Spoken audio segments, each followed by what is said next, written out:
Hello everyone and welcome back to yet another video from my channel Interactive Education, running for the best education possible. And now we're going to continue the chapter Nationalism in India, and we're going to start with the third unit of this chapter, that is Towards Civil Disobedience. So how the civil disobedience movement began, how from the non-cooperation we moved to civil disobedience. So non-cooperation movement, it started in 1921, right? But the civil disobedience movement was a new movement which started in 1930. So let us see how this civil disobedience came into being. So before we go into the actual 1930 civil disobedience, we have to look at the political scenario which was there from 1922 to 1930.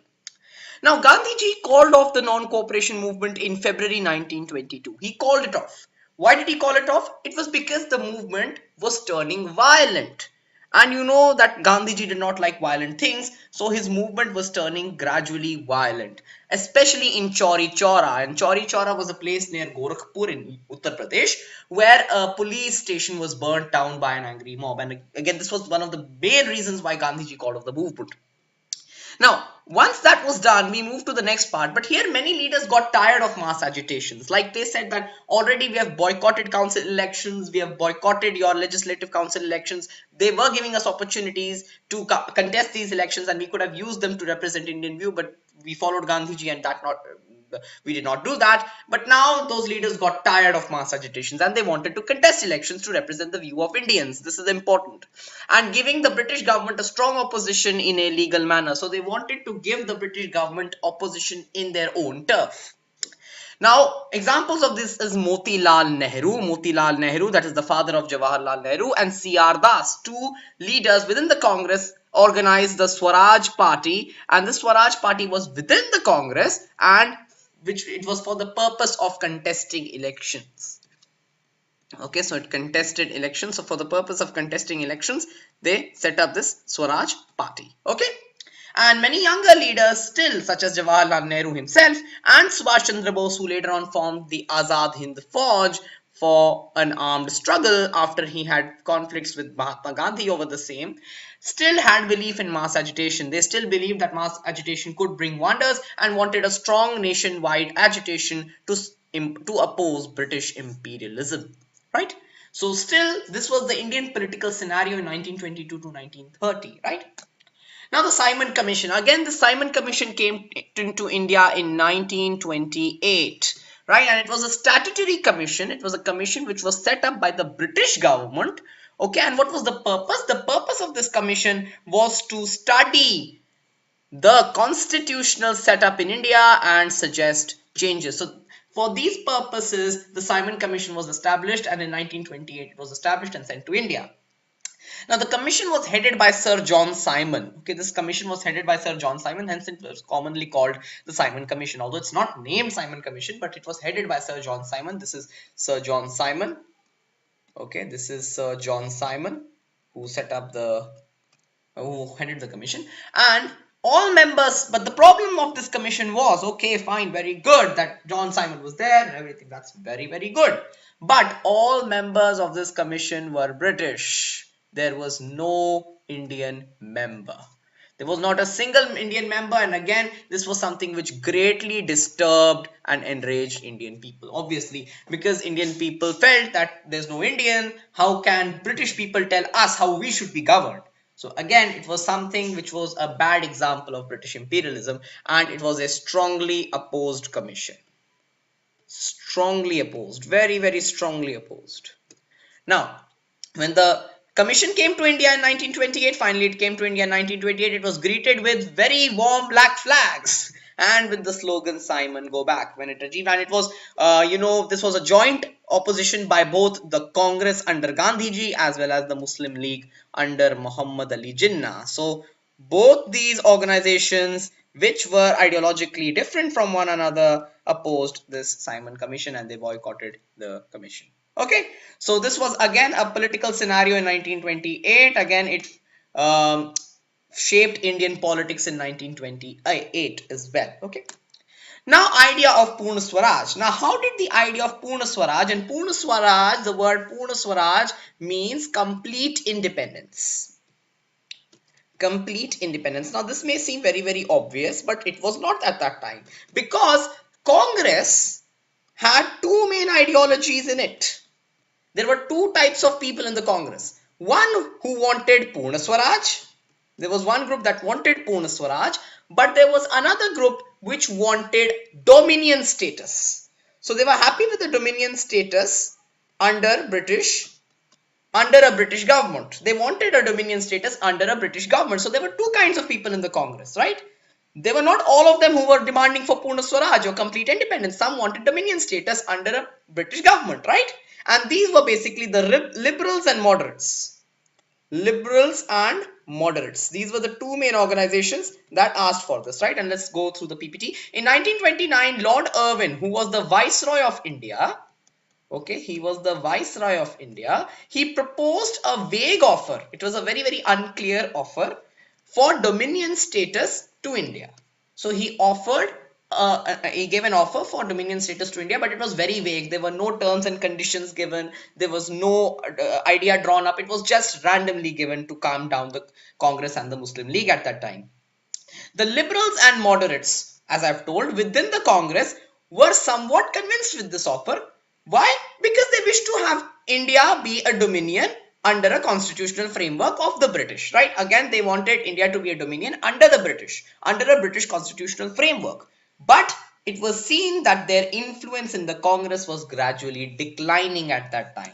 They were no longer as strong as they were before the arrival of Mahatma Gandhi. That time they were really, really strong. But after the arrival of Mahatma Gandhi, the POONA Swaraj ideology began to develop, and ultimately by this time it became very, very strong. So soon the idea of complete independence, that is POONA Swaraj, dominated the Congress, obviously because of the influence of Mahatma Gandhi. And in December 1929, this is an important part, my dear children, please mark it. December 1929, in the Lahore session of the Congress, under the presidency of Jawaharlal Nehru, the mission of POONA Swaraj, that is complete independence, was adopted. So POONA Swaraj was adopted in 1929 Congress session of Lahore, where they adopted the idea of complete independence, and it was decided that 30th of January 1930 would be celebrated as Independence Day. And this is the reason, oh sorry, this is not 30th, it is 26th. Okay, it is not 30th, it is 26th. So 26th of January would be celebrated as Independence Day. Okay, Independence Day. And it was celebrated as Independence Day from 1930 up till 1947. Not 1947, up till 1946. And it is the reason why in 1950, on the same date, the Constitution was implemented. This date was chosen specifically. Okay, Constitution was implemented because this date, 26th January, was specifically selected because it was the day which was selected to be celebrated as Independence Day in India.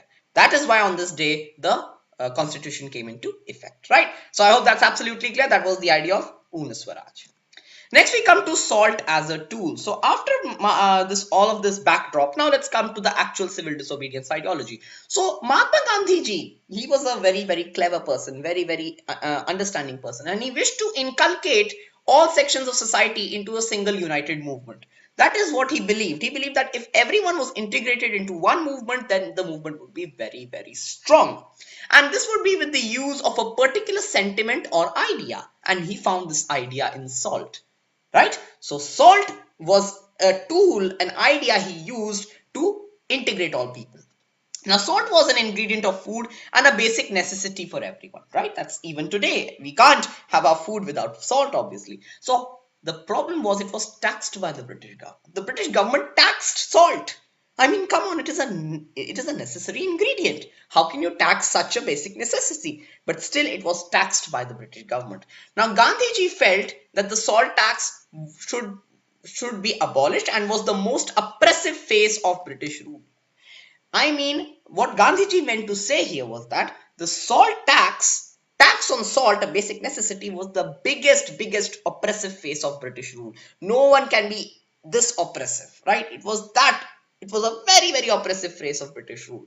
And hence, to inculcate, to abolish this law, he sent a letter to Lord Irwin stating 11 demands. And the most important of these demands was the abolition of the salt law. Abolition of the salt law was the most important demand of Gandhiji among these 11 demands. he gave him an ultimatum to reply by March 1930, and to be exact, I think it's 5th or 6th March 1930, right? So this was how Mahatma Gandhi used salt to integrate the people. How did it come to be a very strong tool? Let's see. Now Salt marched to Dandi. Now he had given him an ultimatum, Lord Irwin, an ultimatum to reply in time. But Mahatma Gandhi ji realized that Lord Irwin did not reply in time. And when he did not reply in time, Gandhi launched the Salt March in 1930, in March 1930.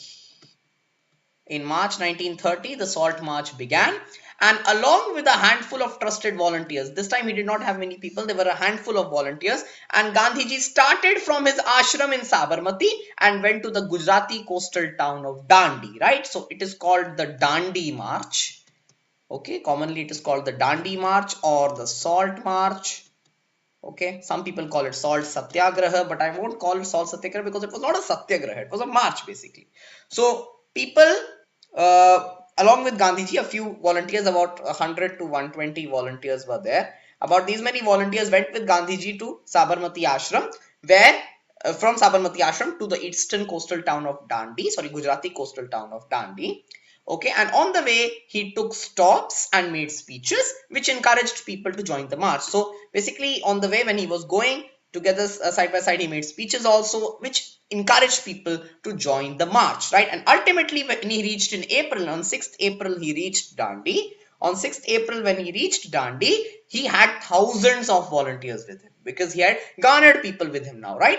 And he got them on the way. Here he boiled salt water and manufactured salt, thereby breaking the salt law. So as I had said before, Gandhiji made use of salt. And how did he use salt? In this beautiful way. And he broke the salt law by boiling salt water in Dandi, by boiling salt water and breaking the salt law. So basically it was an oppressive law which he broke in front of the British, because people could not domestically manufacture salt. It was against the government. But he did break the salt law by boiling salt water and showed his disobedience to British rule.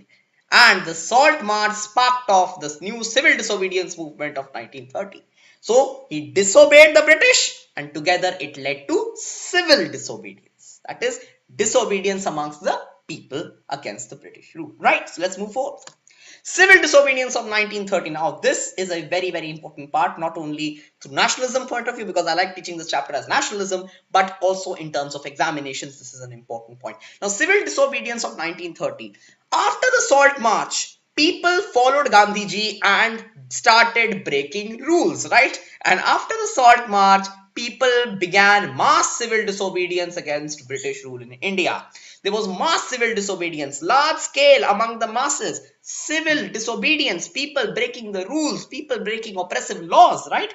And this movement was slightly different from the non-cooperation movement. Like in non-cooperation movement, people did not cooperate with British rule, cooperate with British security forces or officials. They did not cooperate with them. But in this movement, as compared to 1921 movement, it was different in the sense that this movement emphasized on the idea of non-cooperation as well as encouraged people to break unjust laws like the salt law. So people were encouraged to break laws that were unjust, that were a form of injustice, that were oppressive. So they were told to break these laws. Now, what were the events that took place? Liquor shops were picketed, railway tracks were blocked, foreign goods were boycotted, and the salt law was widely broken. Many people manufactured salt by boiling salt water, and people manufactured salt domestically in their homes. So these were the events of the movement. Okay, important, please remember, events of the movement. And many people entered reserved forests. Okay, they entered reserved forests, that is forests under the control of the government, and broke the forest law by collecting produce for personal usage.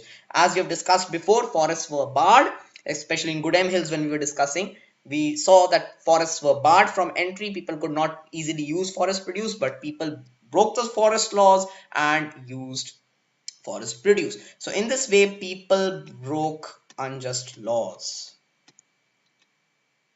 Unjust laws. Right? So this was the civil disobedience movement of 1930. So this was the people's response. right? People's response to the movement, very, very vigorous response to the movement, very, very enthusiastic response to the movement, right? But now how did the government respond? Let's see. Now, response of the government to this movement. Obviously, our British people never sat down calmly. They always had problems. So again, the same happened here. There was a brutal response of the government. The British responded by resorting to brutal repression, which they always used to do. Whenever there was some mass agitation, they would resort to brutal repression. They would hit people. They would kill people.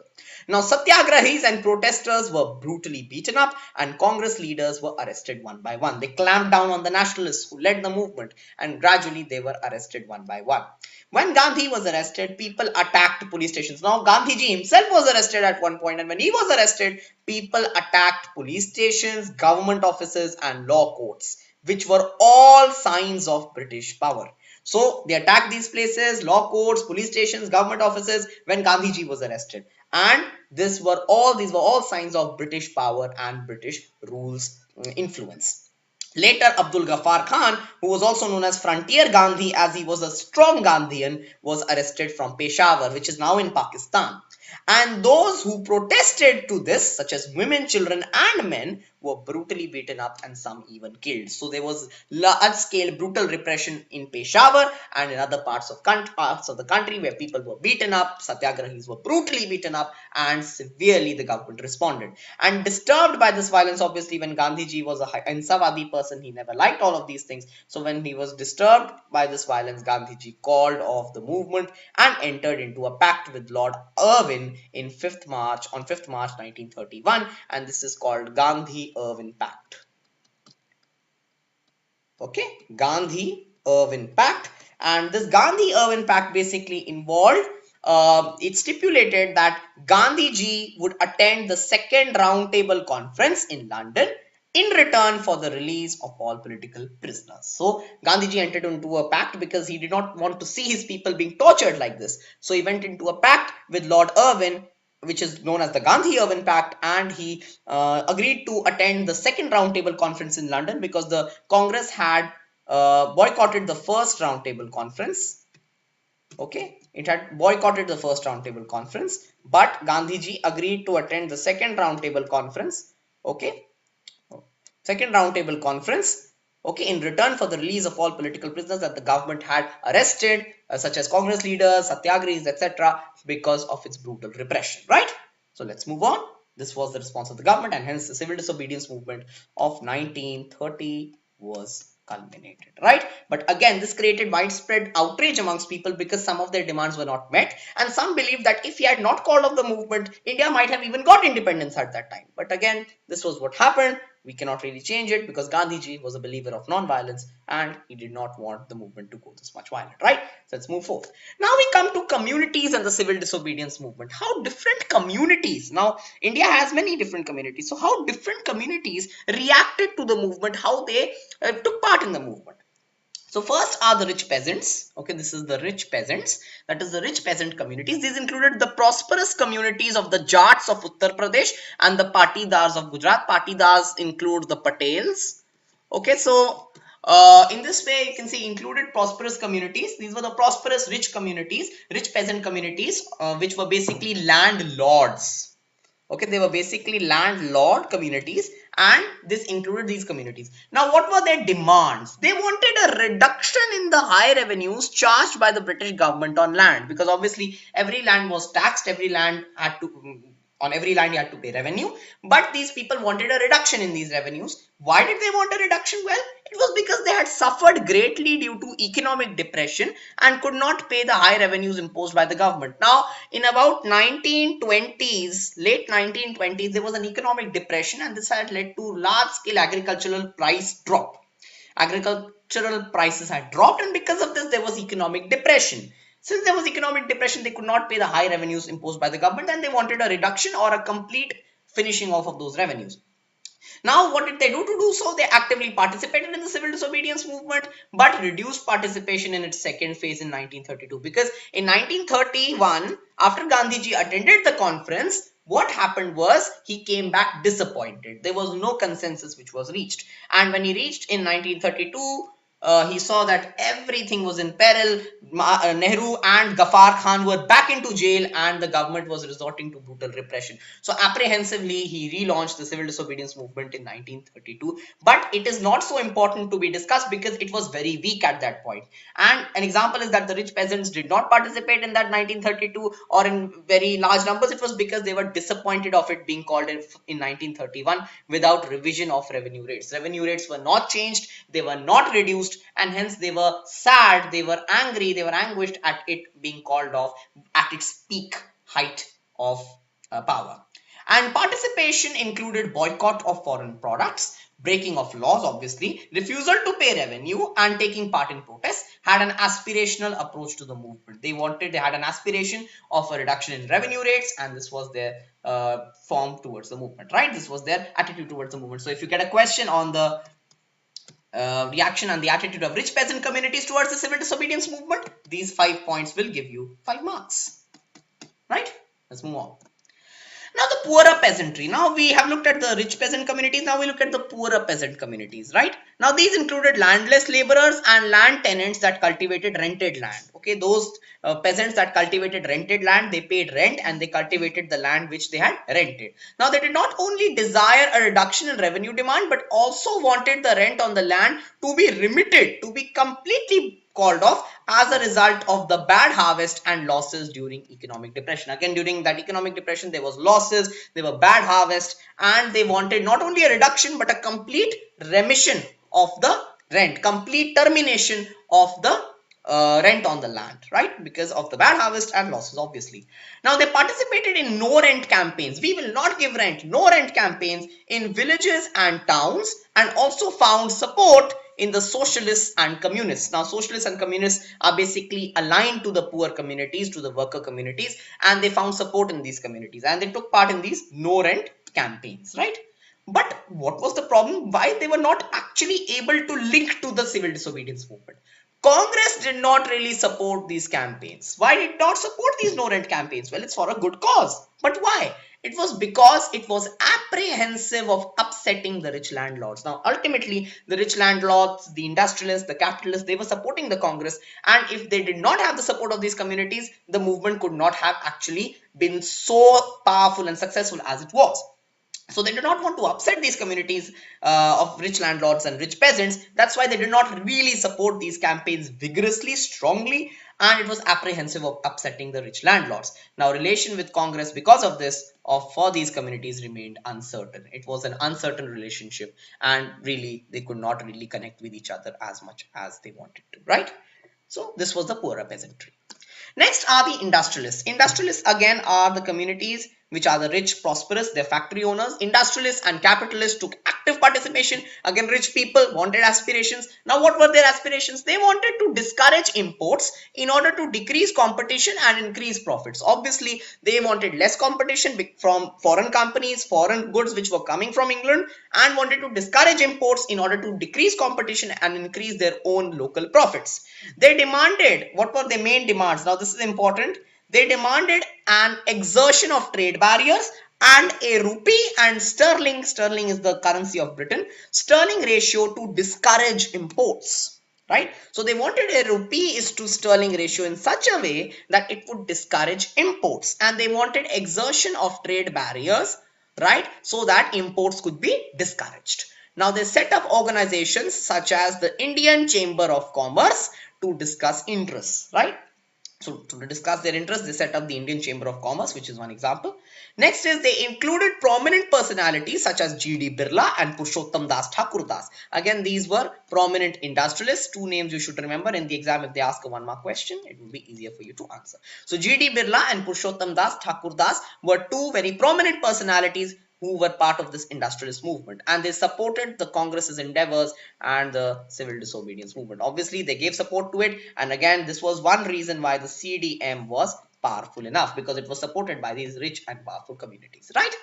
Next one, industrial workers. Now again, the workers who worked under these industrialists, right? And these included the workers who worked in factories and industries under industrialists and capitalists, who worked under these people, who worked under this previous community. these textile mills and everything worked here, these were the industrial workers. They did not participate in the movement in large numbers except in the Nagpur region, which is again in Maharashtra, and some other parts of Maharashtra. So except in these areas, their movement was very, very less, very negligible, and was not in large numbers.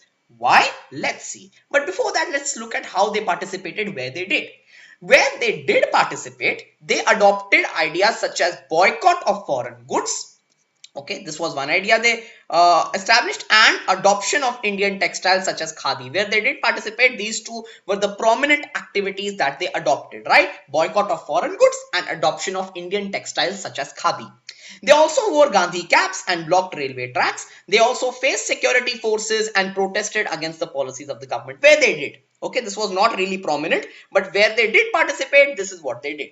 Now the reason, why did they not participate in large numbers? Well, they did not participate because the reason for their low participation was the lack of support from the Congress for their demands of better wages, better work conditions, and better standards of living. These were the three major demands of these workers, right? Better wages, better work conditions, and better standards of living, right? Please remember these are important. Better wages, better works conditions, and better standards of living. The Congress did not support these demands very vigorously.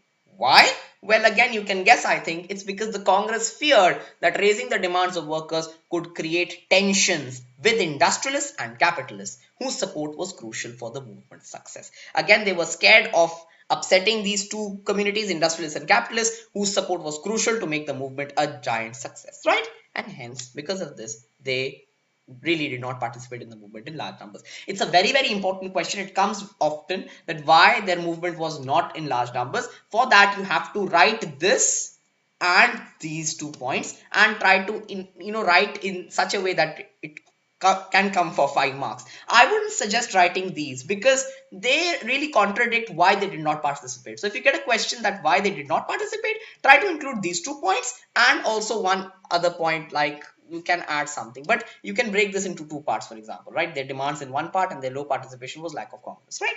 So in this way, try to add. But if you get a question that how they did participate, then write these 2 points and try to write this and this as well. Okay, fine. So that's absolutely clear. Let's now look at the last community which we're going to study, which took part in civil disobedience movement, and that is women. Now, women from a large, in rural India, they are not given that much of an opportunity, but women from elite and high sections of society, both from rural and urban areas, participated enthusiastically in the movement, right? So they took part in the movement, but they were again from these elite and high classes of society. The lower classes did not really find much participation from women, obviously because in lower classes they weren't that prosperous. Now they were involved in protests, marches, as well as the Salt March. In Salt March, there were many, many women that were involved. Great example is Sarojini Naidu, who later on became a governor in our country, right? She took part in the civil disobedience movement, right? Now, they realized that it was the moral obligation of women and duty of women to liberate the nation from imperial rule. So again, they realized that this was their duty because they had a duty to the nation, and it was a moral obligation and duty of women to liberate the nation from imperial rule, right? But again, the Congress too did not support these people much. Women participation. They did not support women participation very, very strongly. This was because Gandhiji believed that it was the duty of women. Now, this is Gandhiji's thinking on women. Gandhiji believed that it was the duty of women to be good mothers and good wives and take care of the household, right? He did not really feel the need for women to take part in such mass agitation. So again, this was Gandhi's thinking on women. Gandhi's thinking on women. Okay. So Gandhiji again did not support women much in mass agitations, and hence following his ideology, Congress never supported women very, very enthusiastically and did not give them significant positions in internal affairs until after independence. They were given some rules and some power, but again, Congress never really supported their role in the movement very, very enthusiastically, right? So these were the different communities that took part in the civil disobedience movement and their different perspectives, right? So I hope you understand this. If there's any kind of doubt, please post it in the comment section, because I feel that the board always asks at least one question from one community, right? So please, you should be thorough with this. Now, the limitations of the movement. What does this basically mean? This basically means that what were the limits? How could the movement not touch some particular communities, right? So let's see. Though the movement was strong in garnering widespread mass mobilization, it was successful in garnering support from people, it did have its limitations.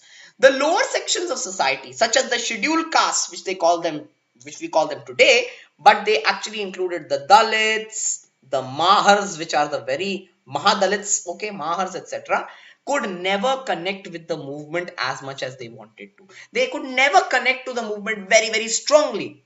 Why? It was because socially they had been backward, right? And they felt that if again they would resort to boycott of institutions and foreign goods, then again they would be losing out on the opportunities that they've been given due to British rule.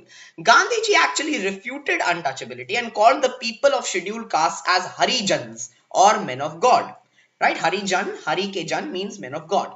He respected their contribution to society, and following this, he used to do his household chores himself. He used to wash toilets, used to clean toilets, used to clean roads, used to sweep, used to do all these chores himself.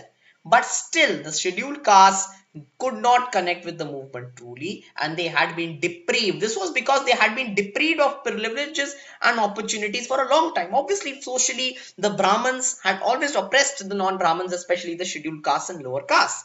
And when they finally got these opportunities during British education and civilization, they did not want to let it go, right? Obviously, that would be because they had been oppressed for such a long period of time, and then suddenly, when they have got opportunities, they are told to leave them. Well, it's not that easy, right? So again, this was one big limitation, that it could not touch or could not garner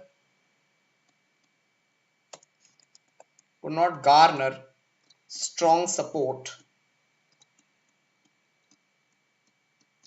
from scheduled castes and lower castes, right? So this was one limitation of the movement.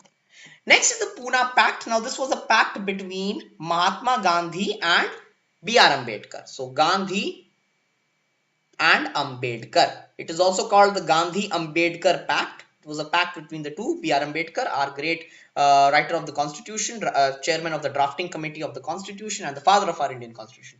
Now, B.R. Ambedkar had organized the Dalits in the Depressed Classes Association in 1930. He organized them in this association called the Depressed Classes Association in 1930. Now, he had always been ideologically different from Gandhiji, right? And following this, he clashed with Gandhiji at the second roundtable conference in 1931 in London on the issue of separate electorate for Dalits. He basically believed that there should be a separate election for Dalits. For Dalits and lower class, there should be separate elections where Dalits should vote Dalits, right? Gandhiji opposed this idea of a separate electorate because he felt that this would alienate Dalits further. They would stop being integrated into society, which was happening gradually. It would slow down their process of integration into society. He did not want separate electorates. He was against that ideology because he felt that this would further alienate Dalits and slow down their process of integration in society. When the British conceded, however, when the British conceded to Ambedkar's demand, they said, okay, fine, we're going to do it. But Gandhi began a fast unto death. He started an unshan, an amaran unshan, that is a fast unto death. Ambedkar finally accepted, because again, Ambedkar did in one way respect Gandhiji. So Ambedkar finally accepted Gandhi's position, and a pact between the two was signed at Poona, which is in Maharashtra, in 1832. Sorry, it's not 18, it's 1932. It stipulated that seats would be reserved for the depressed classes in central and provincial legislative councils. Seat would be reserved, no problem. But there were not any reserved electorates. They would have to be voted in by the general electorate. Okay, there were no separate elections or separate people voting in Dalits. No. General people would vote, but the seats would be reserved, which is something which we follow in modern India as well. Right? So this was the Poona Pact between Mahatma Gandhi and B.R. Ambedkar. And next is Muslims and the Congress. Now this is something which is not usually asked apparently, because my teacher has told me that religion based questions are not usually asked in CBSE. That may be right, but still since it's there in the textbook, I don't want to leave it. So Muslims and the Congress. Now after the Khilafat and non-cooperation movement of 1921, which was again a Muslim-Hindu movement together, the relation between Congress and Muslims remained uncertain. It started, becoming uncertain. It was not very close because even Muslims had a lukewarm response to the to the civil disobedience movement. After the Muslim League and the Muslim community in India felt that the Congress's ideology was pro-Hindu, It was going pro-Hindu, pro to Hindus. It was going in favor of Hindus, and this belief was further strengthened when the Congress's proximity grew with right-wing Hindu groups that is strong for Hindu ideology who stand. Example is Hindu Mahasabha. Okay, Hindu Mahasabha. Again, Hindu Mahasabha was a right-wing Hindu organization. It seemed as if no alliance could be forged between the two organizations as they differed in their vision and approach. They were very, very strongly two poles apart, very different from one another, and it seemed that no alliance could be forged. They could never be brought together. And again, Muhammad Ali Jinnah, again, who was the father of Pakistan, he is considered the father of Pakistan, okay, because he was the first prime minister of Pakistan, and he was the one who led the movement for Pakistan. So a close associate of Gandhiji at one point. He was from Kathiawad in Gujarat, and he was at one point very close to Gandhiji. He too underwent a change of mind. Later on, he also developed a change of mind that Gandhiji is not right, and Pakistan, Muslims being a minority in India, could not get much preference, and felt that the Muslim minority community could only be strengthened through reservations and incentives to Muslim population, right? So they could only be strengthened if they're given reservations, incentives to bring them to the mainstream. And growing differences with the Congress and the search for a stronger Muslim identity led to the idea of the Muslim nation of Pakistan, which ultimately came true, and sadly it led to partition and lot of bloodshed. Right? So this in concludes our CDM and nationalism in India. Basically, we are supposed to study till the civil disobedience movement, that is nationalism in India. Now, after this, we have sense of collective belonging, how the movement, basically we developed a sense of collective belonging, how nationalism was developed amongst Indians, and that will finally culminate our chapter. Thank you very much for joining me today. I hope you understood something. I hope everything is absolutely clear. Do like and subscribe, and if there's any kind of doubt, please write it in the comment section below. Goodbye, stay healthy, stay smart, and please look up to the next video, that is sense of collective belonging. Bye bye.